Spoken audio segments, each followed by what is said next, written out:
इमरान खान की गिरफ्तारी के बाद सबसे ज़्यादा इंतजार इस खबर का था। Chief justice Islamabad high court ने इस बात का नोटिस लिया था, बरहमी का इजहार किया था, मगर अब उन्होंने फैसला जारी कर दिया है और इमरान खान की गिरफ्तारी को कानून के मुताबिक करार दे दिया है। आज अदालत में से ये गिरफ्तारी हुई थी और उसके बाद मुसलसल ये सवाल उठ रहा था कि क्या गिरफ्तारी को जायज़ करार दिया जाएगा या फिर जायज़ करार नहीं दिया जाएगा। मुल्क भर में तहरीक इंसाफ की तरफ से प्रोटेस्ट हो रहे थे और अब से कुछ देर पहले इस्लामाबाद हाई कोर्ट का फैसला आ गया है, जहां इमरान खान की गिरफ्तारी को तो जायज़ करार दिया गया है, मगर जो कुछ वहां हुआ उस पर सेक्रेटरी दाखिला और आईजी इस्लामाबाद को तौहीन अदालत का नोटिस जारी कर दिया गया है। इस वक्त इमरान खान नैब की तहवील में हैं और नैब उनसे इन्वेस्टिगेशन करेगा। एजाज सैयद नुमाइंदा जी न्यूज़ हमारे पास मौजूद है, इस हवाले से क्या तफसीलात हैं?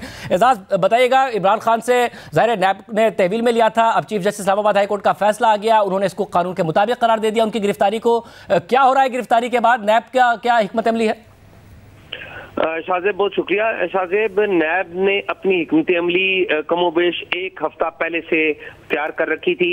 इमरान खान साहब की रिहाइश के लिए, गिरफ्तारी के बाद रिहाइश के लिए एक खुसूसी कमरा तैयार किया गया था और तहकीकात के लिए एक कंबाइंड इन्वेस्टिगेशन टीम ने एक सवालनामा भी तैयार किया था। कंबाइंड इन्वेस्टिगेशन टीम जो है नैब की अलकादर ट्रस्ट के जमीन की खरीदो फरोख्त में इख्तियारात के गलत इस्तेमाल और करप्शन के हवाले से है और इन्होंने एक तफसीली सवालनामा तैयार किया है और इस कंबाइंड इन्वेस्टिगेशन टीम की सरबराही नैब के डायरेक्टर नवीद हैदर कर रहे हैं। मजमूई तौर पर इसकी निगरानी डीजी नैब रावलपिंडी इरफान बेग कर रहे हैं। जो सवालनामा है वो तैयार किया गया है और हमें बताया गया कि अब से थोड़ी देर पहले इमरान खान साहब को खाना दिया गया है और खाने के बाद उनसे पूछा गया कि चाय वगैरह का भी पूछा गया, लेकिन उनसे बाज़ाब्ता सवाल आज रात को किए जाने हैं। आज रात सवालात जो हैं वो किए जाएंगे और फिर जब कल जो नैब जिस्मानी रिमांड हासिल करेगी तो सवालात का जो सिलसिला है वो रिकॉर्डिंग के साथ वो शुरू होगा। आज जो है गैर रस्मी सवालात किए जाने में आगे बाज़ाब्ता कह गया और बताएगा कि इमरान खान साहब को दिन में बहुत ज़्यादा खबरें आई कि कहीं उनको चोट तो नहीं लगी है, उनकी सेहत कैसी है, इस हवाले से आपके ज़रा क्या बता रहे हैं? मैं आपको ये बताऊं कि जिस इमरान खान को लाया गया था नैब रावलपिंडी के दफ्तर में, वो काफी परेशान थे। मुझे नैब के एक सीनियर जिम्मेदार अफसर ने बताया कि उन्होंने मुलाकात करके नैब से इमरान खान से उन्हें तसल्ली दी और उनको अलग कमरे में बिठाया गया। तो इमरान खान साहब परेशान थे, लेकिन उनके ऊपर किसी किस्म का जख्म कोई नहीं था। खींचातानी उनके साथ जरूर हुई है, लेकिन उनके ऊपर उनके जिस्मानी तशद्दुद नहीं हुआ, उनको किसी किस्म का नुकसान नहीं पहुंचा, कोई खराश नहीं आई। अलबत्ता खींचातानी जरूर हुई है। जिस तरह के आप देख सकते हैं कि इस तरह के मामलात में अक्सर होता भी है कि एक बंदे को आप लेके जा रहे हैं और वो जाना नहीं चाह रहा, गिरफ्तार किया जा रहा है, वो मजामत कर रहा है, तो खींचातानी जरूर हुई, लेकिन तिब्बी मुआयना उनका किया गया जिसमें वो बिल्कुल नॉर्मल है। बहुत शुक्रिया एजाज सैयद, इस हवाले से तफसीलात बता रहे थे। मुल्की सियासत में आज ये तहलका खेज खबर आई, नैब ने इमरान खान को गिरफ्तार किया। कई तरीक़ों से कई महीनों तक कई जगहों पर गिरफ्तारी से बच जाने वाले इमरान खान को बिलाखिर आज नैब ने गिरफ्तार कर लिया, मगर जहां chief justice Islamabad high court ने इस बात को जायज़ करार दिया है गिरफ्तारी को कानून के मुताबिक, वहां सेक्रेटरी दाखिला और आईजी इस्लामाबाद को तौहीन अदालत के नोटिस जारी किए हैं। ये दोनों इदारे हैं वज़ीर दाखिला राना सनाउल्लाह के मातहत। राना सनाउल्लाह साहब बहुत शुक्रिया, आपकी वजारत पर ज़रूर सवाल उठा है। जिस तरीके से आज गिरफ्तारी हुई, आज चीफ जस्टिस ने इस पर नाराज़गी का भी इजहार किया था। इमरान खान की गिरफ्तारी को तो कानून के मुताबिक करार दे दिया, मगर आईजी इस्लामाबाद और सेक्रेटरी दाखिला को तौहीन अदालत का नोटिस जारी किया है। राना साहब, आपको आवाज़ आ रही है? जी राज साहब, chief justice Islamabad high court ने इमरान खान की गिरफ्तारी को तो कानून के मुताबिक करार दिया, मगर जिस तरीके से गिरफ्तारी हुई, जिस पर आज वो बरहमी का भी उन्होंने इजहार किया था, उन्होंने सेक्रेटरी दाखिला आईजी इस्लामाबाद को तौहीन अदालत का नोटिस जारी किया है, यानी आपकी वजारत को। देखें, वो तौहीन अदालत नोटिस की जो भी यानी उसमें जो बात जिसके ऊपर इतराज है उसके मतलब जो है वो मालूम करके तो उसके बाद जो है वो उसका मुनासिब और रेलेवेंट जवाब जो है वो दिया जाएगा। क्योंकि अगर गिरफ्तारी जायज़ है तो फिर तरीकाकार तो उसमें यही है कि नैब के पास वारंट था, नैब उसकी गिरफ्तारी चाहती थी और नैब ने इस्लामाबाद पुलिस से जो है वो मदद मांगी, तो इस्लामाबाद पुलिस ने जो है वो उनको हेल्प आउट किया। इसके अलावा तो इस्लामाबाद पुलिस का या इवन सेक्रेटरी दाखिला का इसमें कोई किरदार नहीं है। अच्छा, वो ज़ाहिर अपना वहाँ पर मौजूद थे तो उस वक्त बाहर आ जाते, उसके बाद गिरफ्तार हो जाता। सवालात इस बात पर उठ रहे हैं जिस पर बरहमी का भी इजहार किया गया कि बहुत जल्दी थी, बहुत तेज़ी के अहकाम थे कि जी फौरी तौर पर रेंजर्स को कहा गया था कि आपने किसी भी तरीके से गिरफ्तार करना है। देखिए, जो वारंट है उसको एग्जीक्यूट तो नैब के ऑफिसर ने करना था। अब ये उसने एग्जीक्यूट उसको अहाते के अंदर किया, कमरे में किया या बाहर किया, जो वहाँ पे रेंजर्स और इस्लामाबाद पुलिस है वो तो उनकी मदद के लिए मौजूद थी। उन्होंने वारंट को एग्जीक्यूट तो नहीं करना था। वारंट की एग्जीक्यूशन जो है वो तो नैब के हाथ में थी, जिसको अदालत ने जायज करार दिया। और राज साहब, आपकी तो ज़ाहिर आप बहुत अरसे से ख्वाहिश भी थी और कोशिश भी की गई आप लोगों की तरफ से कि इमरान खान गिरफ्तार हों। उन्होंने अपने आप को गिरफ्तार नहीं होने दिया, उनके कारकुन आगे आ गए। अभी पिछले दिनों उन्होंने बयान दिया, ISPR का जवाब आया, रेंजर्स ने बहुत फुर्ती दिखा के उनको गिरफ्तार कर लिया। तो ये आपकी ख्वाहिश और आपकी कोशिश के मुताबिक हुआ या कहीं और की ख्वाहिश थी जिसकी वजह से रेंजर्स की ने इतनी कोशिश दिखाई? नहीं, इस बारे में जो है वो नैब उसकी इंडिपेंडेंट वर्किंग है और मेरा इस बारे में किसी भी नैब के जो है वो ऑफिसर से या इवन जो इस केस का इन्वेस्टिगेटिंग ऑफिसर है या इवन जो ड्यूटी चेयरमैन नैब है, तो मेरी तो इस सिलसिले में कभी उनसे ना बात हुई है ना मुलाकात हुई है। तो ये उन्होंने इस केस को अपने तौर पे इन्वेस्टिगेट किया और उसके बाद जब उन्होंने ये समझा कि इसमें क्रिमिनेटिंग जो है वो और मवाद मौजूद है, तो उसके बाद उन्होंने इसको नोटिस किया। तो बस अब अगर नैब से ज़ाहिर आपने नहीं कहा, मगर उससे पहले नैब के चेयरमैन थे, आपकी हुकूमत ने आके लगाया, आफ्ताब सुल्तान साहब जो रिज़ाइन कर गए, और ज़ाहिर उन्होंने रिज़ाइन करते हुए कहा कि किसी के खिलाफ ना झूठा केस बना सकता हूँ ना ख़त्म कर सकता हूँ। उसके बाद चेयरमैन नैब बनते हैं 4 मार्च को लेफ्टिनेंट जनरल रिटायर्ड नज़ीर अहमद भट्ट साहब। तो उन्हें किसी और ने कहा अगर आपने नहीं कहा, क्योंकि इस वक्त मैं फिर कह रहा हूँ कि आपकी ख्वाहिश और कोशिश तो पूरी हो ही नहीं रही थी। पिछले 2-3 दिन में तो इमरान खान साहब के इख्तलाफात कहीं और सामने आ रहे थे। नहीं, देखें, बात यह है कि अब ये जो केस है जो इस वक्त जिसके ऊपर हम बात कर रहे हैं वो अल कादर ट्रस्ट का, अब इसमें कोई झूठ वाली बात है? इसमें क्या 60 अरब रुपया जो है वो जो कौमी खजाने में जमा होना था वो उसे एडजस्ट नहीं करवाया गया और उसके पादाश में जो है वो तकरीबन 5 से 7 अरब रुपए की प्रॉपर्टी जो है वो अल कादर ट्रस्ट के नाम जो है वो रजिस्टर्ड नहीं हुई और अल कादर ट्रस्ट के ट्रस्टी जो है वो मासवाए इन दो के इमरान खान रियाजी और उसकी अहलिया मोहतरमा, कोई और तीसरा है उसमें, 240 कनाल जगह जो है वो फरग गोगी के नाम पे रजिस्टर्ड नहीं हुई। तो इसमें झूठ वाली तो बात ही कोई नहीं है। मामला ये है कि जो पहले आफ्ताब साहब थे वो बड़े ही जेंटलमैन और बड़े ऑनरेबल आदमी थे, लेकिन उन्होंने तो कोई भी केस नहीं ना बनाया। यह तो ये है ना कि वो कुछ केस बनाते और कुछ कहते कि जी झूठे थे, मैं नहीं बनाए। उन्होंने तो जितना अरसा वो रहे उन्होंने एक केस भी नहीं बनाया। उनका एक अपना जो है वो काम करने का जो है वो अंदाज था। तो ये जो केस है ये नैब ने बनाया है और नैब ने जब IG पुलिस को ये कहा कि उन्हें अरेस्ट में जो है वो मदद दी जाए तो IG वाज बाउंड, वजारत दाखिला भी जो है वो पाबंद थी कि उनकी मदद करती। और ये जो रेंजर्स फोर्स है क्योंकि वो इंटीरियर मिनिस्ट्री की फोर्स है तो वो उसको जो है वो उसकी मदद के लिए भेजा गया ताकि वहाँ पे गिरफ्तारी के वक्त जो है वो कोई नाखुशगवार इंसिडेंट ना हो।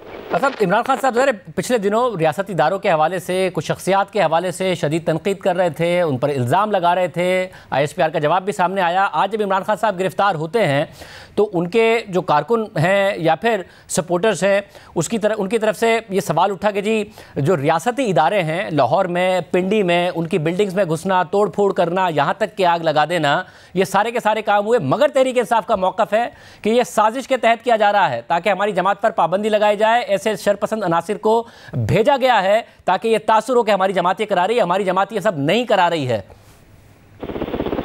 देखिए, अगर उनकी जमात जो है वो नहीं करवा रही तो जिन बिल्डिंग्स में या इंस्टॉलेशन में वो झुके हैं ना, वो घुसे हैं और वहाँ पे कोई रेजिस्टेंस या उनको रोका इन मानों में नहीं गया कि उनके खिलाफ ताकत का इस्तेमाल नहीं किया गया ताकि कोई नुकसान ना हो। और उन लोगों को लीड करने वाले अगर इनके लोग हैं तो आप मुझे बताएं कि फिर किस तरह से जो है ये कहते हैं कि हम लोग नहीं हैं। फैसलाबाद में मेरे घर के ऊपर जो है 2 मरतबा जी हमलावर हुए हैं तो उन लोगों को लीड कौन कर रहा था? फरज हबीब उसका भाई नबील। मगर राणा साहब, ये जो रियासती इदारों पर और इमारतों पर हमला हुआ है, इसमें कोई लीडर नजर नहीं आ रहा है, ना है। हमारे जो नुमाइंदों ने बताया है तो उनका कहना है कि शरपसंद नासिर को इस तरीके से घुसाया गया। फिर ये भी सवाल उठ रहा है कि रोका ही नहीं गया, जब लोग अंदर जा रहे हैं किसी ने नहीं रोका, आग लगा दी, तोड़ फोड़ कर ली, चोरियां कर ली, किसी ने नहीं रोका। देखें, ये जो है ये बड़ी सरीहन जो है ये दहशतगर्दी है।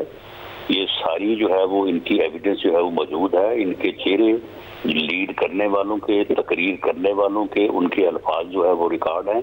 और ये दहशतगर्दी के केसेस में जो है ये किसी सूरत जो है ये बच नहीं पाएंगे, ये मैं आपको बता दूं। और सारी एविडेंस मौजूद है। जब एक जगह पे मजमा होता है, वहाँ पे तकरीर होती है, वहाँ पे लोगों को कहा जाता है कि आपने इससे बच जाना है, उसके बाद उनके साथ पे चला जाता है। ठीक है, अगर दीवार तलान के कोई लीडर दाखिल नहीं हुआ तो बाहर गाड़ी में तो बैठा था ना।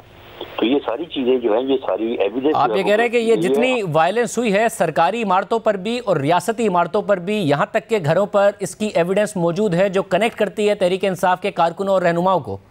जी बिल्कुल, इनको कनेक्ट करती है और ऐसी एविडेंस है जो नाकाबिल तब्दील है।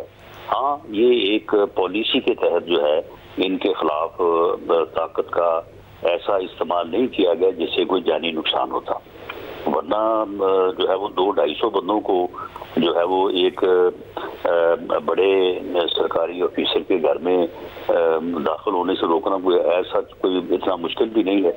लेकिन उस नुकसान के एहतमाल से, क्योंकि ये पॉलिसी थी, तो उस ताकत का इस्तेमाल नहीं किया गया। बहुत शुक्रिया। वज़ीर दाखिला राना सनाउल्लाह साहब हमारे साथ मौजूद थे। इमरान खान की गिरफ्तारी के बाद से मुल्क भर में पुरतशद्दुद मुजाहरे हो रहे हैं। तहरीक इंसाफ कह रही है कि जो पुरतशद्दुद मुजाहरे हुए उससे हमारा ताल्लुक नहीं है। मुल्क के मुख्तलिफ शहरों में, खासतौर पर लाहौर, रावलपिंडी और पेशावर में तहरीक इंसाफ के मुश्तइल कारकुनान की सरकारी और रियासती इदारों, यहाँ तक के रियासती इदारों के अफसरान के दफातर और घरों में दाखिल हो गए, वहाँ तोड़ फोड़ की, अमलाक को नुकसान पहुँचाया, यहाँ तक कि आग लगा दी। और सोशल मीडिया पर ये फुटेजेस वायरल होने लगी कि किस तरह रियासती इदारों के अंदर घुसकर तोड़ फोड़ और आग लगाई जा रही है। हसास दाखिली रास्तों की रुकावटें अबूर की गई, सरकारी गाड़ियों को नजर आतिश किया गया, रास्ते ब्लॉक कर दिए गए, कुछ मकामात पर सिक्योरिटी एहलकारों और कारकुनों के दरमियान झड़पें हुई, कुछ कारकुनान जख्मी और कई गिरफ्तार हुए। मगर मामला अभी तक थमा नहीं है। पंजाब के निगरान वजीर इत्तलात आमिर बीर ने बयान जारी किया है कि कौमी सलामती के इदारों पर हमले मुल्क दुश्मनी और फाशिज्म है। शरपसंद अनासिर ने रेड लाइन क्रॉस की है। लाहौर और रावलपिंडी के अफसोसनाक वाक़यात रियासती दुश्मनी के मुतरादिफ हैं। यह सियासत नहीं, नंगी दहशतगर्दी है। सख्त तरीन एहतसाब होगा। आमिर बीर ने मजीद कहा कि हमलों में मुलविस शरपसंदों की शनाख्त का अमल शुरू कर दिया गया है। दहशतगर्दी में मुलविस हर शरपसंद को निशाने इबरत बनाया जाएगा। रियासत के रेट चैलेंज करने वाले सारी उम्र पछताएंगे। जबकि पंजाब के निगरान वज़ीर आला मोहसिन नकवी ने रद्द-ए-अमल देते हुए कहा है कि यह सियासत नहीं, सरासर दहशतगर्दी है। कौम से वादा है कि रियासत पाकिस्तान पर हमले में मुलविस किसी फर्द को भी नहीं छोड़ेंगे। जबकि तहरीक इंसाफ के सेक्रेटरी जनरल असद उमर ने जलाओ घेराव करने वाले और हसास मकामात में धावा बोलने वाले कारकुनान से लाताल्लुकी का इजहार कर दिया है और कहा है कि हमें शक है कि यह जानबूझकर शरपसंद नासिर को इस्तेमाल करके किया जा रहा है ताकि इसका मलबा तहरीक इंसाफ पर डाला जा सके। तो पेशावर, लाहौर, कोयटा, कराची, तमाम सूबों के बड़े शहरों में मुजाहरे हुए। ग्राउंड पर क्या सूरत हाल है, असल में क्या हुआ, तहरीक इंसाफ ठीक कह रही है या हुकूमत का दावा दुरुस्त है? हमारे साथ मौजूद हैं रसूल दावड़ पेशावर से, अहमद सुबहान इस्लामाबाद से, राहिल सलमान कराची से, जबकि आज़म मलिक लाहौर से मौजूद है। लाहौर में एक इमारत को आग लगाई गई, एक सरकारी और रियासती इदारे के अफसर के घर में घुसकर आग लगा दी गई, तोड़फोड़ की गई, चोरी की गई। तो आज़म मलिक, आप बताइएगा पहले ये सारा क्या मामला हुआ? क्या कोई शरपसंद अनासिर थे या तहरीक इंसाफ के मुश्तइल कारकुनान थे?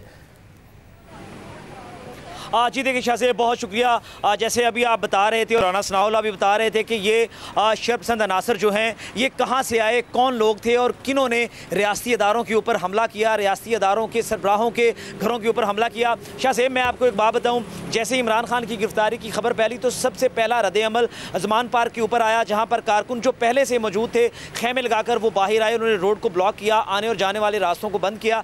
जिसके बाद डॉक्टर यास्मीन राशिद जो पंजाब की सदर हैं पाकिस्तान तहरीक इंसाफ की, उन्होंने एक प्रोटेस्ट को लीड करने के लिए व्हाट्सएप पे मैसेज किया। वो मैसेज मुझे भी मिला। उस मैसेज के बाद अंदलीब अब्बास और डॉक्टर यास्मीन राशिद ने कहा कि जो टिकट होल्डर्स हैं पंजाब के अंदर जिनको टिकट्स दिए गए हैं वो तमाम के तमाम लोग लिबर्टी पहुँचे, लिबर्टी मार्केट चौक पर एक एहतजाज होगा। जब ये कॉल आई तो बहुत सारे कारकुन जो ज़मान पार्क में थे वो यहाँ से चले और लिबर्टी पहुँचे और जो लाहौर के स्पब्स में गिरदनवाह में जो कारकुन थे, उम्मीदवार थे जिनको टिकट्स अलॉट किया गया था, वो वहाँ पर पहुँचे। डॉक्टर यास्मीन राशिद और अंदलीब अब्बास ने इस प्रोटेस्ट को लीड किया और ये लिबर्टी से होता हुआ शेरपाव ब्रिज पहुँचा और शेरपाव ब्रिज के आगे रियासी अदारों की जो चेक पोस्टें थी वहाँ पर लोग थे, वहाँ पर सिक्योरिटी फोर्सेस थे, लेकिन उन्होंने एक हिकमत अमली के तहत ताकि अवाम और रियासी इदारे आपस में टकरा ना जाएँ, उन्होंने इनको नहीं रोका। वहाँ पर जलाओ घराव किया गया, जो चौकियाँ थी, सिक्योरिटी पॉइंट्स थे, उनको जला दिया गया। जिसके बाद लाहौर के अंदर जो रियासी इदारे का सबसे बड़ा एक घर था, वहाँ पर ये लोग पहुँचे और उसके बाद उस गेट को तोड़ा गया और बाहर जो सिक्योरिटी के पॉइंट ऑफ व्यू से जो बैरियर से उसको तोड़ा गया और ये अंदर चले गए। जो मेहमान खाना था वहाँ तक पहुँचे, अंदर से कुछ चीज़ें भी चुराई गई, जो मेडल्स लगे हुए थे, जो शॉर्ट्स लगी हुई थी। तो ये सारी जो चीज़ें थी, ये पाकिस्तान तहरीक इंसाफ के कारकुन थे, झंडे लगाए हुए थे, पार्टी ओहदेदार थे। ऐसा नहीं था कि ये जो मॉब था ये लीडरलेस था, ये लीडरलेस मॉब नहीं था, लेकिन ये ज़रूर था कि लोग आते गए। शाहज़ेब, मैं आपको एक और हैरान कुन बात बताऊँ, अभी जब मैं आपसे बात कर रहा था तो थोड़ी देर पहले मैं फोर्ट्रेस स्टेडियम के बाहर जो एक CSD एक जनरल स्टोर है, वहाँ पर बहुत बड़ी तादाद में लोग घुसे और उसको तोड़ फोड़ शुरू की और वहाँ से लूट मार भी शुरू की। गाड़ियों को जला दिया गया, जो रियासी अदारों की गाड़ियाँ थी जब वो गुजरी तो उनके ऊपर पथराव किया गया। लेकिन दूसरी तरफ से कोई ऐसी जो हिकमत अमली सामने नहीं आई कि इनको रोका जाए या लाठीचार्ज किया जाए। हाँ, पुलिस वहाँ पर पहुँची कैंट के एरिया में और वहाँ पर उन्होंने शेलिंग की और लोगों को पीछे धकेलने की कोशिश की। ताहम इसी दौरान पुलिस जो कारकुन थे, मुश्तिल थे, उन्होंने पुलिस की कम से कम 3 से 4 जो बड़ी व्हीकल से उनको चला डाला, पथराव किया। पुलिस शेलिंग करती रही, लेकिन कारकुनों की तादाद बढ़ती गई। इमरान खान की गिरफ्तारी के बाद ये कारकुन, इस वक्त अगर मैं शाहज़ेब बात करूं तो मैं एक ठंडी सड़क से थोड़े फासले पर खड़ा आपको ये बता रहा हूं, चूँकि जिस किस्म के थ्रेट्स और धमकियां मिली वो बताई नहीं जा सकती। पंजाब के निगरान वज़ीर मोहसिन नकवी इसके ऊपर अपना बयान दे चुके हैं। पेशावर में क्या सूरत हाल हुई रसूल दाऊद, वहाँ पर भी सरकारी इमारत रियासती इदारों के हवाले से हमने देखा कि क्या मामलात हुए, ये क्या हुआ है? क्या कोई शरपसंद अनासिर हैं जैसा कि कहा जा रहा है कि तहरीक इंसाफ को बदनाम करने के लिए, या फिर कारकुनान थे? क्या हुआ? जी बिल्कुल, तहरीक इंसाफ के चेयरमैन की गिरफ्तारी की खबर के फ़ौरन बाद जो कारकुनान थे वो जमा हो गए हर्षनगरी चौक में। वहाँ सबसे पहले जो अटैक किया वो मीडिया पर किया और 2 DCNG के शीशे तोड़ के उसके बाद वो रवाना हुए और यहाँ पे जो दरमियान में रेड जोन आता है उसकी जानिब बढ़ने की कोशिश की गई। इस दौरान इसके साथ कोई भी जो मरकज़ी लीडरशिप है या सूबाई लीडरशिप है या टिकट होल्डर है वो इसके साथ शरीक नहीं था। इन्हीं कारकुनान ने उनको ताने भी दिए और कहा गया कि आप हमारे साथ निकल जाए, हमारे साथ रवाना हो जाए, लेकिन वो कारकुनान जज्बाती थे और वो वहाँ रवाना हुए और उसके बाद जो खैबर पख्तूनख्वा असम्बली की जो मेन जो रोड के करीब जो शीशे है उस सबको तोड़ दिया। उसके बाद चाही का जो एक मॉडल है, चाही पहाड़ का, जो PTV और जो रेडियो पाकिस्तान है उसके अहाते के अंदर बनाया गया है, एटमी धमाके करने के बाद ये एक मॉडल बनाया गया था, इसको आग लगा दिया गया। इसके बाद जो जितने भी GT रोड पे जो ट्रैफिक है वो मअतल रही, लोगों को काफ़ी मुश्किलात का सामना करना पड़ा। पुलिस की जानिब से लाठीचार्ज तब करना पड़ी जब वो रेड जोन में दाखिले की कोशिश कर रहे थे।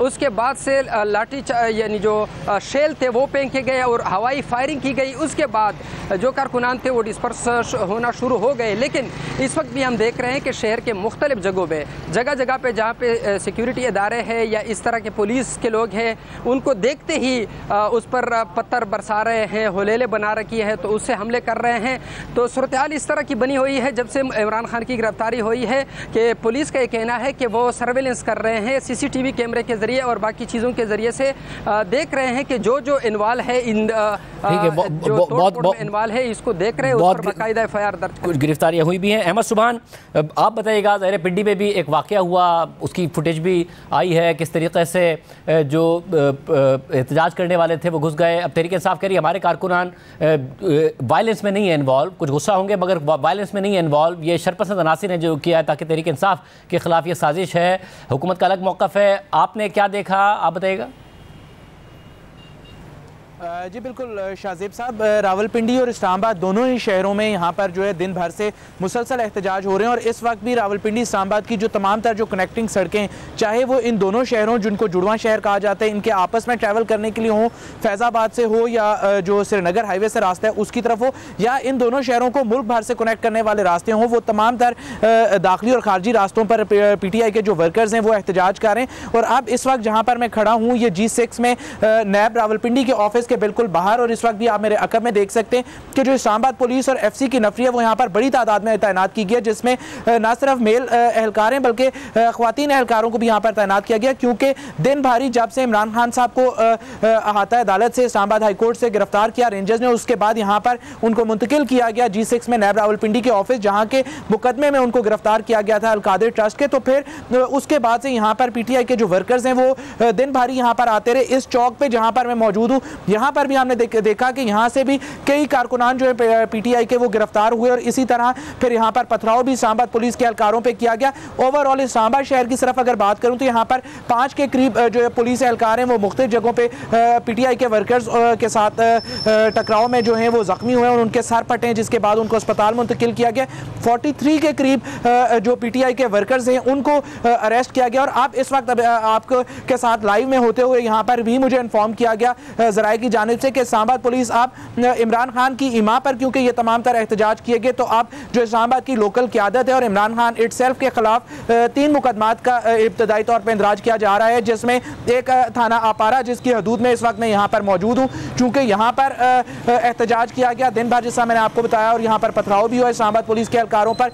इसी तरह फिर तरनोल के एरिया में हुए एहतजाज, वहाँ पर एक मुकदमा दर्ज किया जा रहा है और एक मुकदमा जो है थाना रमना की हदूद में दर्ज किया जा रहा है थाना रमना में, जिनमें जो दफ़ा 144 चूँकि इस्लामाबाद में नाफिज है उसकी खिलाफ वर्जी पे ये मुकदमा दर्ज किए जा रहे हैं सेक्शन 188 के तहत। इसी तरह रावलपिंडी की बात करें तो रावलपिंडी में भी दिन भर जो है वर्कर्स वो एंटर होते रहे, मुख्तलिफ इमारात में भी वहाँ पर कुछ पथराव भी किया, कुछ चीज़ों को, कुछ सरकारी अमलाक जो कि हसास दफातर किए उनको नजर आतिश भी किया गया। और इसी तरह फिर जो वर्कर्स हैं उनने कई ज़्यादा फोर्सेस के साथ भी टकराव हुआ और रावलपिंडी पुलिस के भी जो एहलकार हैं उनके ऊपर भी पत्थर बरसाए गए, रावलपिंडी पुलिस की जो गाड़ियां हैं उन पर पत्थर बरसाए गए। और फिर सबसे ख़तरनाक चीज़ ये थी कि जो अगर आम शहरी इनको रोकने की कोशिश कर रहे हैं, बिलखसूस क्योंकि तरनोल का जो स्पॉट है वहाँ पर मोटरवे से आने वाली ट्रैफिक और जो GT रोड से आने वाली KP के और तमाम तर जो हमारा नॉर्थ है वहाँ से आने वाली ट्रैफिक, चूँकि इधर साउथ की जानिब जिसमें रावलपिंडी इस्लामाबाद इटसेल्फ और यहाँ से फिर वो GT रोड और लाहौर की तरफ ट्रैवल करते हैं, तो वो सेंट्रल पॉइंट को ब्लॉक कर रखा गया था। वहाँ पर जब आम शहरियों ने उनसे रिक्वेस्ट की कि हमारे साथ फैमिलीज और बच्चे मौजूद हैं, तो उधर जो मुश्तैल कारकुनान थे उनने हमलावर हुए। इसमें सबसे इंपॉर्टेंट चीज़ जो दिन भर रही वो ये थी कि इन्हीं की आड़ में, PTI की आड़ में कुछ ऐसे लोग ज़रूर शामिल थे इन के एहतजाज में कि जो लोग शरपसंद अनासर जिनको हम यकीनी तौर पर कह सकते हैं, और वो ना सिर्फ आज के दिन में यहाँ पर रावलपिंडी इस्लामाबाद दोनों में ही इन्वॉल्व दिखाई दिए, बल्कि सेफ सिटी से उनको कई को मुतअद्दिद को गिरफ्तार भी किया गया था कि जब 18 मार्च में इस्लामाबाद के जो जुडिशल कॉम्प्लेक्स है वहाँ पर इमरान खान पहुँचे थे और कई सरकारी गाड़ियों को नजर आतिश किया गया था, जुडिशल कॉम्प्लेक्स का दरवाज़ा तोड़ा गया था इस्लामाबाद पुलिस के। मैं कराची की सूरत है। राहिल सलमान, आप बताइएगा इस वक्त कराची में जो हुआ, ज़ाहिर अली ज़ैदी साहब को भी गिरफ्तार किया गया, कारकुनान भी गिरफ्तार हुए हैं, कराची में क्या हुआ? आग लगाई गई, सिंध हुकूमत की तरफ से भी कहा गया कि कुछ जो हुकूमती व्हीकल्स हैं, गाड़ियाँ हैं, उनको आग लगाई गई। यहाँ क्या हुआ? क्या शरपसंद अनासिर थे या फिर कारकुनान थे? जी शाहजेब, देखिए जिस तरह इमरान खान की गिरफ्तारी और उसके बाद फिर पूरे मुल्क में मुजाहरे का सिलसिला शुरू हुआ, तो कराची में भी ये एहतजाज शुरू हुआ और शार फैसल पर होने वाला मुजाहरा अब तक जारी है। इस वाक़े को 6 से 7 घंटे बीत चुके हैं, लेकिन शार फैसल इस वक्त भी मुजाहिरीन के कब्ज़े में है। शार फैसल पर नर्सरी के मकाम पर इनका ऑफिस है PTI का, वहाँ पर कारकुनान जमा हुए दोपहर का, और उसके बाद फिर वो शार फैसल पर आ गए। दोनों ट्रैक पर उन्होंने कब्जा किया, पथराव शुरू किया और गाड़ियों को आग लगाना शुरू की। सिंध हुकूमत की पीपल्स बस सर्विस है उसकी बस जलाई, उसके बाद फिर सिंध पुलिस की प्रिजन वैन है उसको आग लगाई, वाटर बोर्ड की 2 गाड़ियां थी उन्हें जलाया, और करीब ही कुछ ही फासले पर रेंजर्स की चौकी थी उसे भी आग लगा दी। उसके साथ साथ जब यहाँ पे पुलिस की नफरी पहुंची है तो पुलिस पर पथराव किया, पुलिस ने इनको शेयरिंग की और शार फैसल पर फिर ये आगे की तरफ बढ़ने लगे। FTC फ्लाईओवर पर पुलिस ने इनको रोका। आगे कुछ इदारों के ऑफिस हैं, उन ऑफिस को मुमकिन तौर पर जो है वो टारगेट थे, लेकिन पुलिस ने इनको FTC फ्लाईओवर के करीब ही रोक लिया और उसके बाद फिर उन्हें पीछे धकेला। पुलिस की जानिब से सिर्फ और सिर्फ शेलिंग की गई, आंसू गैस के शेल फायर की गई, किसी भी किस्म की हवाई फायरिंग से इज्तनाब बरता गया। सिंध पुलिस ने किसी भी किस्म की ताकत का मुजाहरा नहीं किया, वरना यूजुअली हमने इससे पहले देखा कि इस किस्म के मुजाहरों में पुलिस की जानिब से हवाई फायरिंग की जाती है, इसके बाद मुजाहिरीन मुंतशिर हो जाया करते थे। लेकिन ये मुजाहिरीन अब तक शार फैसल से मुकम्मल तौर पर नहीं हटे हैं। इस वक्त भी नर्सरी के मकाम पर कुछ मुजाहिरीन मौजूद हैं। उन्होंने इस दौरान मुख्तलिफ इमलाक को भी नुकसान पहुँचाया, शहरियों की गाड़ियों को, मोटरसाइकिलों को आग लगाई, जबकि इसके अलावा मुख्तलिफ इमलाक को भी तोड़फोड़ की है। यहाँ पर पुलिस की भारी नफरी मौजूद है। पुलिस हुक्काम के कहने के बहुत शुक्रिया, इस वक्त पुलिस मौजूद है, प्रोटेस्ट अभी भी कई इलाकों में जारी हैं। ये जो केस है जिसमें इमरान खान साहब को गिरफ्तार किया गया है, क्या इसमें कोई मेरिट भी है? इसका मामला क्या है, बैकग्राउंड क्या है, कहाँ से इसमें टर्न अराउंड आया, बड़ी अहम तफसीलात आपके सामने रखेंगे इस ब्रेक के बाद।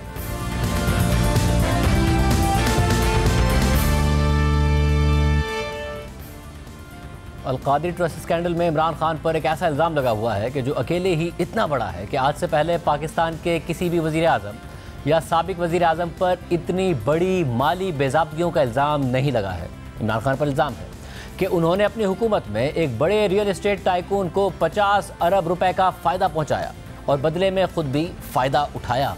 इमरान खान की हुकूमत में बरतानिया में एक पाकिस्तानी बिजनेस टाइकून पर 190 मिलियन पाउंड यानी उस वक्त के पाउंड के कदर के हिसाब से 50 अरब रुपए का जुर्माना हुआ, जो पाकिस्तानी हुकूमत और अवाम को मिलने थे। मगर तहरीक इंसाफ की हुकूमत में ये रकम कौमी ख़जाने में जमा कराने के बजाय सुप्रीम कोर्ट के उस अकाउंट में एडजस्ट कर दी गई, जहां पहले ही उस प्रॉपर्टी टाइकून के ज़िम्मे 460 अरब रुपए वाजिबुल अदा थे। और यूँ इस प्रॉपर्टी टाइकून को जो जुर्माना हुआ था वो इमरान खान ने दोबारा उसको ही वापस कर दिया। फिर ये खबर सामने आई कि ये मंजूरी लेने के लिए इमरान खान की सरबराही में काबीना का इजलास भी हुआ था, जिसमें काबीना से बंद लिफाफे में मौजूद दस्तावेज़ की मंजूरी के लिए काबीना अरकान को बगैर दिखाए दस्तखत कराए गए। यानी काबीना अरकान को ये नहीं बताया गया कि लिफाफे में क्या है और कहा गया कि दस्तखत कर दे। गुज़िश्ता दिनों इस इजलास के अंदरूनी कहानी बताते हुए साबिक वफाकी वज़ीर फैसल बाउडर ने इंकशाफ किया था कि शहजाद अकबर ने एक सीड लिफाफा दिखाया, काबीना अरकान के इसरार के बावजूद उसे नहीं खोला। उनके अलावा और वज़रा ने सवालात भी उठाए, 2 और वज़रा ने सवालात उठाए, मगर काबीना से मंजूरी ले ली गई। खुद इमरान खान ने आज तक इतने बड़े इल्ज़ाम की कोई वजाहत पेश नहीं की है, मगर फैसल बाउडा कह रहे थे कि कारोबारी आदमी कोई भी चीज़ प्लेट में रख कर नहीं लेता, बदले में उसने भी बहुत सी जगहों पर फ़ायदे दिए हैं, तो ये फ़ायदा किसने लिया, यह सबसे अहम सवाल है। इस हवाले से अंसार अब्बासी की खबर के मुताबिक रियल एस्टेट फर्म से मुताल्लिक 3 दिसंबर 2019 में होने वाले काबीना इजलास के कुछ दिन बाद यानी 26 दिसंबर 2019 को इमरान खान ने अलकादिर यूनिवर्सिटी प्रोजेक्ट के लिए ट्रस्ट को रजिस्टर कराया। फिर कुछ महीने बाद वही रियल एस्टेट फर्म यूनिवर्सिटी के लिए डोनर बन गई। खबर के मुताबिक ट्रस्ट डीड की रजिस्ट्रेशन के कुछ महीनों के अंदर रियल एस्टेट फर्म ने जहलम में तकरीबन 460 केनाल ज़मीन खरीदी और उसे जुल्फ़ी बुखारी के नाम पर ट्रांसफ़र कर दिया। और फिर ट्रस्ट बन जाने के बाद जुल्फ़ी बुखारी ने यह ज़मीन ट्रस्ट के नाम पर मुंतकिल कर दी। फिर मार्च 2021 में इमरान खान की रिहाइशगाह पर बुशरा बीबी और रियल एस्टेट फर्म ने एक मुआहदे पर दस्तखत के ज़रिए ज़मीन की डोनेशन और इंफ्रास्ट्रक्चर समेत दीगर अतियात को तस्लीम कर लिया। अब ये वही स्कैंडल है जिसकी इंक्वायरी को अब नैब ने इन्वेस्टिगेशन में तब्दील कर दिया है और आज इमरान खान को भी गिरफ्तार कर लिया है, क्योंकि इस स्कैंडल में इमरान खान और उनकी अहलिया बुशरा बीबी बराह रास्त मुलविस हैं। और आप स्क्रीन पर देख भी सकते हैं कि इमरान खान की अहलिया बुशरा बीबी के दस्तखत इस मुआहदे पर मौजूद हैं, जिसमें बुशरा बीबी ने इस प्रॉपर्टी टाइकून की हाउसिंग सोसाइटी से ज़मीन कबूल की है, जिसको इमरान खान ने फ़ायदा पहुंचाया था, अपनी काबीना के ज़रिए पहुंचाया था। हालांकि बरतानिया की नेशनल क्राइम एजेंसी ने इस प्रॉपर्टी टाइकून के 190 मिलियन पाउंड पकड़े थे, जो कि पाकिस्तान को मिलने थे, मगर उसी को वापस दे दिए गए, जबकि उस वक्त इमरान खान वज़ीर-ए-आज़म पाकिस्तान थे और इस ट्रस्ट के चेयरमैन भी वो खुद बन गए थे, जिसके खर्चों की जिम्मेदारी भी मुआहदे के तहत उसी प्रॉपर्टी टाइकून की हाउसिंग सोसाइटी पर है। और आज वज़ीर दाखिला राना सनाउल्लाह ने इल्ज़ाम लगाया कि सारे अमल के लिए वज़ीर आज़म इमरान खान के उस वक्त के मुशीर एहतसाब शहजाद अकबर ने भी 2 अरब रुपए रिश्वत ली थी। शहजाद अकबर 2 अरब रुपए उसने वसूल किया, वो भी इस वक्त जो है वो वहाँ पे इंग्लैंड में जो है वो बैठा है, उसको बिल्कुल वापस लाया जाएगा। नैब अगर उसके मतलब जो है वो तहर्रक करेगी, गवर्नमेंट उसको पूरी तरह से उस प्रोसेस को जो है वो फैसिलिटेट करेगी, उसको जो है वो वापस लाया जाना चाहिए। हमने 5 दिसंबर 2019 को अपने प्रोग्राम में 190 मिलियन पाउंड की डील से मुतालिक बैरिस्टर शहजाद अकबर से सवाल किया, तफसीलात शेयर करने पर इसरार किया तो वो छुपाते रहे। ये जो पैसा है ये पाकिस्तान में आके स्टेट बैंक में जाएगा या सुप्रीम कोर्ट ने जो पहले ही फैसला दिया हुआ 460 अरब रुपए का उसमें जाएगा? जितना मैंने आपको बताया है कि प्रेस रिलीज की जो पैरामीटर्स हैं उसके बाहर मैं नहीं जा सकता, उसमें लिखा हुआ है स्टेट ऑफ पाकिस्तान को आएगा और फिर आगे से जिस तरह से वो आगे खर्च किया जाएगा वो भी आने वाले दिनों में आपके सामने। आपका ये दावा कि गवर्नमेंट ने एफर्ट की और लूटी हुई दौलत वापस आ रही, फिर गलत साबित हो गया ना, क्योंकि सुप्रीम कोर्ट में केस पहले से है और अगर वो सुप्रीम कोर्ट में ये पैसे जमा कराते हैं तो आप लोगों की तो कोई विक्ट्री नहीं है लूटी हुई दौलत, क्योंकि तो सुप्रीम कोर्ट का पहले से फैसला है। आपके सामने दो एजेंसीज ने जिन्होंने काम किया उनकी दोनों की तरफ से एक पोजीशन प्रेस आ गई है और साथ ये भी बतला दिया गया है कि इसकी जो फर्दर डिटेल्स हैं एज पर दैट एग्रीमेंट वो डाइवर्ज नहीं की जा सकती।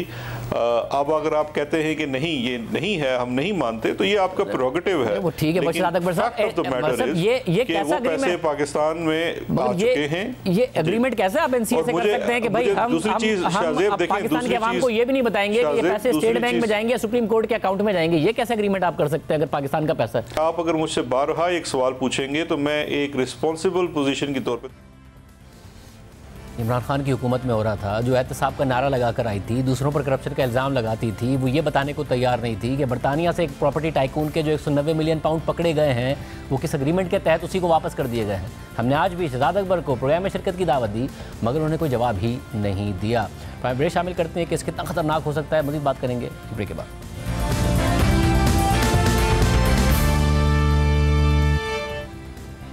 केस की तफसीलात हमने आपको बताई, साथ ही इस्लामाबाद हाई कोर्ट के चीफ जस्टिस का फैसला भी आ गया है, इमरान खान की गिरफ्तारी को कानून के मुताबिक करार दे दिया। मुनी फारूक हमारे साथ मौजूद हैं। मुनी, बहुत शुक्रिया, सारा दिन केस के मेरिट्स पर इन तमाम चीज़ों पर हमारी गुफ्तगू होती रही। अब जबकि नैब के पास हैं इमरान खान साहब, एक उन्होंने बना दी है बाकायदा तहकीकाती कमेटी भी जो इमरान खान साहब से तहकीकात करेगी, और इस्लामाबाद हाई कोर्ट के चीफ जस्टिस ज़ाहिर इसका नोटिस लिया, इंटीरियर सेक्रेटरी को आई इस्लामाबाद को तौहीन का नोटिस किया, मगर उनकी गिरफ्तारी को कहा कि कानून के मुताबिक है। कहाँ जाता लगता है आपको केस? कितना आपको लगता है कि इमरान खान साहब को खतरा है इस केस में? जो मेरिट्स हैं शाहजेब साहब केस के और जितना मवाद उसके अंदर मौजूद है उस हिसाब से तो क्लियर कट केस है कॉन्फ्लिक्ट ऑफ इंटरेस्ट का, क्योंकि इसके अंदर हवा में तहलील होती हुई कोई बात नहीं है। जो अलकादिर ट्रस्ट है और जो ज़मीन है वो मौजूद है, और मैं क्योंकि इंसिडेंटली मैंने वहाँ उस रूट पे ट्रैवल भी किया है, आई कैन ऑल्सो टेल कि वो ये सारा मामला किस जगह मौजूद है, ये ज़मीन किस जगह पर है और कहाँ उस जगह को ही क्यों एलोकेट किया गया इस ज़मीन के लिए और इस ट्रस्ट को वहाँ पर क्यों बनाया गया। तो ये चीज़ें तो एग्जिस्ट करती हैं, और ऐसा भी नहीं है कि इमरान खान साहब के ज़ेरे इंतज़ाम जब वो वज़ीर आज़म थे कोई ज़ेली इदारा था जिसमें ये हो रहा था और उनको इसकी खबर नहीं थी। It went up till the cabinet and obviously वहाँ पर डिस्कस भी हुआ and it became a record. So अब वो रिकॉर्ड की शक्ल में पूरी पेपर ट्रेल मौजूद है, उसके अंदर मौजूद है, और इमरान खान साहब के हवाले से शवाहिद भी मौजूद हैं जो साबिक मेंबर्स थे कैबिनेट के, वो भी बता रहे हैं कि क्या चीज़ एग्जिस्ट करती है। तो केस तो बादियो नज़र बहुत तगड़ा है, मतलब इसमें कोई शुकूक को शुबहात नज़र नहीं आते, जो तफसीलात आपने भी अपने प्रोग्राम में थोड़ी देर पहले बताई। मगर ये जो बात बार-बार तरीके से आप कहते हैं एक ट्रस्ट है, एक यूनिवर्सिटी है, इसमें इमरान खान साहब का क्या फ़ायदा या कॉन्फ्लिक्ट हो गया? अगर एक बिजनेस टाइकून से ले ली, बेशक उसको अगर फ़ायदा पहुंचा भी दिया गया था 190 मिलियन पाउंड का, ज़ाती फ़ायदा कैसे प्रूव किया जाएगा? नहीं, देखिए ज़ाती फ़ायदा उस सूरत में कि उनकी जो अहलिया हैं वो उनका नाम उसके अंदर रिफ़्लेक्ट करता है, इमरान खान साहब का नाम रिफ़्लेक्ट करता है, और ये बात उस जो प्रॉपर्टी टाइकून है जिनके हवाले से सारी बात हो रही है, ये फेवर उन्हीं से क्यों ली गई। और कोई भी कारोबारी शख्सियत, जैसे फैसल वाडा साहब ने कहा और दुरुस्त कहा कि कोई भी कारोबारी शख्सियत किसी हाकिम वक्त को फ़ायदा क्यों पहुँचाएगा, उसी सूरत में पहुँचाएगा अगर उसे खुद किसी तरह का कोई फ़ायदा मिला हो। इमरान खान साहब ने और उनकी हुकूमत ने फ़ायदा दिया होगा, उसके रिटर्न में ही वो फ़ायदा मिला, और ये बात तो बड़ी क्लियर कट है। अगर मामला सिर्फ पैसे की रिटर्न का तक का होता तब तो बात और थी, लेकिन यहाँ पर तो उसके बाद जो कुछ हुआ है उसके ताने माने बुने जा सकते हैं। और आप 9A की डेफिनेशन जो कि अब थोड़ी लिबरल भी कर दी गई है उसके अंदर, नैब के कानून के अंदर, फिर भी ऐसी डेफिनेशन के अंदर ये तमाम मामलात आते हैं। करप्ट प्रैक्टिस भी इस्टेब्लिश की जा सकती है अगर नैब ने अपना होमवर्क ठीक किया है। तो अपेरेंटली मुझे नहीं पता कि कन्विक्शन होगी या नहीं, लेकिन बादियो नज़र में तो केस बड़ा मजबूत है। बहुत शुक्रिया। मुनी फारूक कह रहे थे बादियो नज़र में केस मजबूत नज़र आता है, कॉन्फ्लिक्ट ऑफ इंटरेस्ट का मामला नज़र आता है, ये सारे के सारे मामलात अपनी जगह पर मौजूद हैं। अब देखते हैं कि केस किस तरीके से आगे बढ़ता है। मगर नैब कवानीन में तरामीम के बाद और इमरान खान साहब का इन तरामीम पर एतराज़ रहा है, मगर इन तरामीम का फ़ायदा बहरहाल इमरान खान साहब को होगा, क्योंकि 90 दिन का उनका रिमांड नहीं हो सकता है, सिर्फ 2 हफ्ते का रिमांड नैब को मिल सकता है। तो ये जो मामलात है इसका फ़ायदा इमरान खान साहब को ज़रूर होगा। आज के बाद में इतना ही, इजाज़त दीजिए, अल्लाह हाफ़िज़।